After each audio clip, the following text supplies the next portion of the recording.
আটাইকে নমস্কাৰ।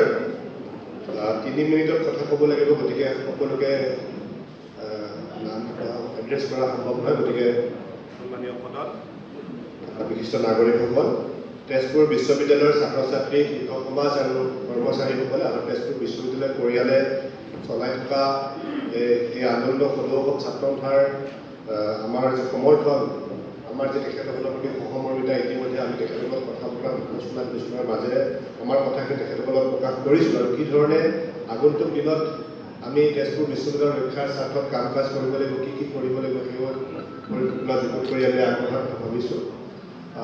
আপোনালোক সকলোৱে ইয়াত 3 মিনিটত 3টা কথাই ক'ব বিচাৰিম যে আমি অসম চুক্তিৰ এটা ফচল তেজপুৰ কেন্দ্ৰীয় বিশ্ববিদ্যালয়, অসম চুক্তিৰ 7 নং দফাৰ জৰিয়তে কেন্দ্ৰীয় শিক্ষানুষ্ঠান অসমত স্থাপন কৰাৰ যি ফচল তেজপুৰ বিশ্ববিদ্যালয়, কিন্তু চুক্তি হোৱাৰ পাছতো এই বিশ্ববিদ্যালয় স্থাপন কৰিবৰ কাৰণে ইয়াত আন্দোলন কৰিবলগীয়া হৈছিল। আন্দোলনৰ কাৰণে আন্দোলন কৰিবলৈ যাওঁতে ছাত্ৰী নিহত হৈছিল, মৃত্যুবৰণ কৰিবলগীয়া হৈছিল। তাৰ পাছত এই কেন্দ্ৰীয় বিশ্ববিদ্যালয়খন অসমত স্থাপন হৈছিল, তেজপুৰ বিশ্ববিদ্যালয়। ইয়াৰ প্ৰতি আমাৰ সকলোৰে অসমৰ মানুহৰ, অসমৰ নাগৰিকৰ, অসমৰ সৰ্বসাধাৰণ মানুহৰ আৱেগ আছে। গতিকে তেজপুৰ বিশ্ববিদ্যালয়ত যদি এনেধৰণৰ অচলাৱস্থা বৰ্তমান সময়ত কেন্দ্ৰীয় চৰকাৰে যি ধৰণে প্ৰতিটো অনুষ্ঠান, প্ৰতিটো প্ৰতিষ্ঠান, প্ৰতিটো এজেঞ্চিত তেখেতসকলে যি ধৰণে এটা গ্ৰাস কৰাৰ যিটো চেষ্টা, এই চেষ্টাক আমি কেতিয়াও প্ৰশ্ৰয় দিব নোৱাৰোঁ। গতিকে তেজপুৰ বিশ্ববিদ্যালয় আমাৰ সকলোৰে আৱেগ। গতিকে তেজপুৰ বিশ্ববিদ্যালয় তেখেতসকলে ভাবিছে, কেন্দ্ৰীয় চৰকাৰে ভাবিছে যে আমি ভবা ধৰণে কেন্দ্ৰীয় বিশ্ববিদ্যালয় পৰিচালিত হ'ব লাগিব, আমি ভবা মানুহে কেন্দ্ৰীয় বিশ্ববিদ্যালয় পৰিচালনা কৰিব, তেতিয়াহ'লে এই কথাত ভ্ৰান্ত ধাৰণা তেখেতসকলে আছে, এই কথা গ্ৰহণযোগ্য হ'ব নোৱাৰে। গতিকে কেন্দ্ৰীয় বিশ্ববিদ্যালয়খনৰ ছাত্ৰ ছাত্ৰীসকলে, শিক্ষক সমাজে আৰু এই কৰ্মচাৰীসকলে যি আন্দোলন ইয়াৰ বিৰুদ্ধে কৰিছে, তাত সমৰ্থন হৈছে। এই কথাটো স্পষ্ট যে এই কথাটো কেতিয়া পোহৰলৈ আহিল, যেতিয়া ছাত্ৰ ছাত্ৰীসকলে আমাৰ প্ৰাণৰ শিল্পী জুবিন গাৰ্গৰ প্ৰতি শ্ৰদ্ধাঞ্জলি জনাবলৈ যাওঁতে তাত এটা বাধাৰ সৃষ্টি হ'ল। তেতিয়া আজি যিবোৰ কথা সন্মুখলৈ আহিছে, এই কথাবোৰ আহিবলৈ এটা পৰিৱেশ আৰম্ভ হ'ল। অৰ্থাৎ জুবিন গাৰ্গৰ দৰে এগৰাকী ব্যক্তিক যদি কেন্দ্ৰীয় বিশ্ববিদ্যালয়ৰ মুৰব্বীগৰাকীয়ে শ্ৰদ্ধা নজনায়, অসমৰ যদি আমাৰ এইসকল মহিৰক শ্ৰদ্ধা নজনায়, তেনে মানুহক আমি কেতিয়াও আমাৰ অনুষ্ঠান প্ৰতিষ্ঠানৰ মুৰব্বী বা সেই মানুহক আমি অসমবাসী কেতিয়াও প্ৰশ্ৰয় নিদিওঁ, এই কথাটো স্পষ্ট। আৰু জুবিন গাৰ্গৰ কথাটোলৈ অহাৰ লগে লগে যিটো ডাঙৰ এটা দুৰ্নীতিৰ দস্তাবেজ পোহৰলৈ আহিছে, এই দুৰ্নীতিৰ দস্তাবেজ থাকিবলৈ যোৱাৰ কাৰণে হয়তো আজিলৈ কেন্দ্ৰীয় চৰকাৰে ব্যৱস্থা গ্ৰহণ নকৰিলে আমি কেতিয়াও হাত সাবটি বহি নাথাকোঁ।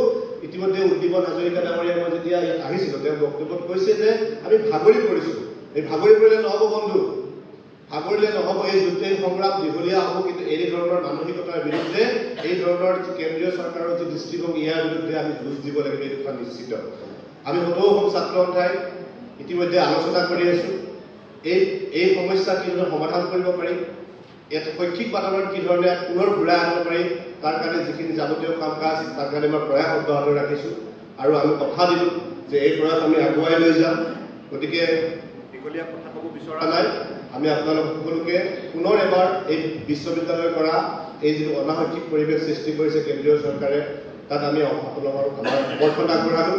আৰু ৰাজ্য চৰকাৰৰ প্ৰতি আমাৰ আহ্বান, মুখ্যমন্ত্ৰীগৰাকীৰ প্ৰতি বিশেষভাৱে আহ্বান, কাৰণ মুখ্যমন্ত্ৰীগৰাকীয়ে হস্তক্ষেপ কৰিব লাগিব। যিহেতু এইখন অসমৰ ছাত্ৰ ছাত্ৰীসকলৰ বিননি, অসমৰ ৰাইজৰ বিননি, অসমৰ নাগৰিকসকলৰ বিননি, তেওঁ উপলব্ধি কৰিব লাগিব। কাৰণ ইতিমধ্যেই বেজবৰুৱা ছাৰে ক'লে যে মণিপুৰত এই পৰিস্থিতি উদ্ভৱ হওঁতে বীৰেন সিং ডাঙৰীয়াই পদক্ষেপ গ্ৰহণ কৰিছে, আমাৰ মুখ্যমন্ত্ৰীগৰাকীয়ে একো পদক্ষেপ গ্ৰহণ কৰা নাই, এইটোৱে আচৰিত। আৰু ইতিমধ্যে 3খনকৈ তদন্ত সমিতি গঠন কৰা হ'ল।